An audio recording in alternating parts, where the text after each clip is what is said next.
आजकाल एक कल्चर आहे की वर्क लाईफ बॅलन्स मेंटेन करा, की तुमचं ऑफिस तुम्ही घरी आल्यानंतर विसरून जा आणि घरी तुम्ही आल्यानंतर एक नॉर्मल पर्सन आहे. पण अशा प्रकारच्या व्यक्तींना हे होऊ शकत नाही, कारण की तो जर का एखाद्याचा जीव घेऊन आलाय तर 24 तास त्याला रात्रभर तेच आठवत असतं. नाही, तेच मी त्याच्यात दिलेलं आहे की तो जेव्हा ते फाशीत घेऊन येतो तेव्हा त्याची मनस्थिती इतकी वाईट असते.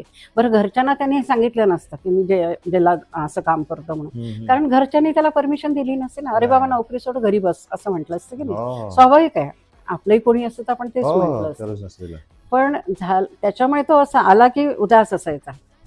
नाही, त्याच्या घरी जेव्हा ड्युटी करून पहाटे 3 फाशी देतात. पहाटे 3ला फाशी देतात. पहाटे जायचा 12 नंतर जेलमध्ये आणि साधारण सकाळी यायचं परत. तेव्हा त्याचं सगळंच पूर्ण बदललेलं असायचं ना, चेहरा, त्याचं वागणं, सगळं बोलणं.